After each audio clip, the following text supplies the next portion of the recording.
It is augmentation of humans, and it's amazing. And we're lucky because the human population of most of the Western developed world is diminishing over time. It's aging, and we're not replacing ourselves. So we replace ourselves with AI and machines. So we're seeing at Amazon warehouses, a third of the Amazon workforce is robots, but they're 3 or 4 times more productive than humans. So therefore, we will see endless build-outs of robots instead of humans. And AI is disrupting jobs we didn't quite imagine would be disrupted first. We thought it'd be accountants or whatever, and what it ends up being is artists, creators. I mean, I just saw a website today for model agency. Obviously, where you can get an AI model? Yep, and you can't tell. And so you can define exactly what race, color, age, any requisite you want, and it makes it perfectly. So I'm like, okay, I didn't expect the modeling industry to get disrupted, because how many people actually go to catwalks? It's not. It's for video or photography. So it's going to change a lot of jobs. It's also going to offer a lot of opportunities. All of us will be thinking about AI strategy like in the late 90s. We all think about internet strategy when we're building businesses.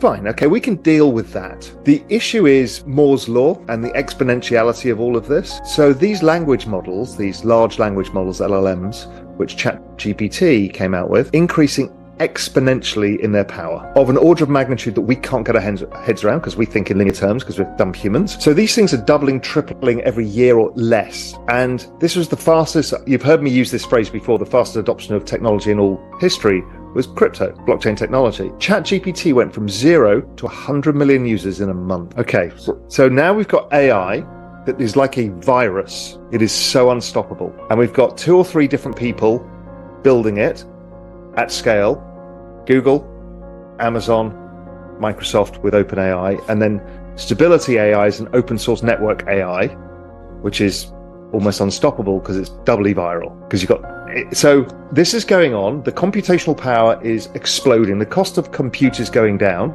and what it means is that AI becomes more and more powerful. So if you listen to Mo Gawdat, and he knows because he ran Google X, where a lot of this has been incubated, they discovered DeepMind. They were the people really to build out the large language models. He says, well, right now, specific AI is better at humans in almost everything it does. So specific AI has a better result set than any radiologist on Earth. They think that, Mo Gawdat thinks that by the end of this decade, AGI, so that's a generalist AI, so like humans, or ChatGPT is a general. You can navigate a grocery store, you can play chess, you can play in the markets. Guess what the weather's going to be like. Point it at anything.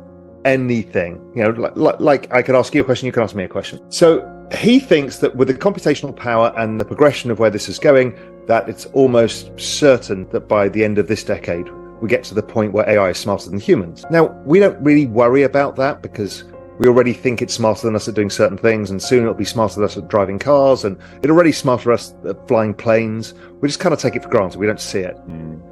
But then if you get to the Ray Kurzweil singularity point, and Mo Gawdat says, okay, here's the really big problem, and this is exactly what Noah Harari says as well, is when you take it, extrapolate it a little bit further out into the future. So Ray Kurzweil's singularity moment is 2049. But even before then, it becomes 1,000 times smarter than the smartest person who ever lived. Yeah, I want to linger on that for a second. So I'm writing a video article, is probably the right way to think about this, on AI. And so I ran the math. A moron is clinically defined as somebody with an IQ of 70. Einstein had an IQ of 160, and the smartest person to ever be recorded is 210. So that means that the difference between the smartest person that ever lived and a moron is 3x. The difference between Einstein and a moron is 2.3x. And when you think about Einstein gave us insights that created the nuclear bomb, nuclear power, lasers, GPS, so much of the modern world that we take for granted from one series of insights from a guy that isn't even the smartest guy that ever lived. And so now when you start talking about if 2.3x gets us the modern world, what does 1,000 times get us? Like, I have the chills.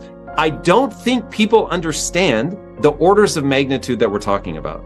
No, well, the order of magnitude was explained by Mo Gawdat. It's the difference between an ant and Einstein. It's crazy. It really does become an entirely different species. This is the problem.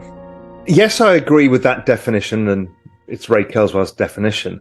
I also think of it that the point potentially where humans and the robots merge. Do you think that'll happen that fast? Yes. Because augmentation, you're already wearing an Apple Watch, an Aura Ring. People already have pacemakers, right? We're merging with machines. You're sitting there with little earphones in. Oh my God. Can I give you a crazy thought that's extending exactly what you're saying, which is funny. I've not thought about this in a while. So there's a guy named David Eagleman he's a neuroscientist. He created a vest, and the vest will vibrate on you in different patterns. And he was talking about it from an Umwelt perspective. He was saying every species has an Umwelt. It's the things that you can see, that you can hear, like a bat, obviously, uses echolocation. We're not going to be able to do that. Humans only see 0.0035% of the available electromagnetic spectrum. What we call visible light is a tiny fucking fraction of what's actually available. So that's an Umwelt. And he said, okay, I created this vest, and it can create a pattern on you that you'll begin to quote unquote see, because your brain begins to interpret it as a visual, or you could use it for visual stimulus. But he said you could also use it for things like where the stock market is. And you could get a pattern that represents it's going up. You could get a pattern that represents that it's going down. You could have one pattern represents the NASDAQ going up, another pattern that represents the New York Stock Exchange going up. It's just insane. But don't forget, that is what Braille is. You've transferred a written flat text into now you feel it. You don't read it, you feel it. Audio is hearing it. Mm-hmm. All of these things are happening all around us. But anyway, so I think of the singularity also as that potential for mankind and machine to merge. And the reason being is, A, we will adopt it because it's better than us. The question is what comes out after that? Mm-hmm. And so I think it still gets to that event horizon, is you get to the point where you're augmented, and then it's who runs who. And that's the point we don't know.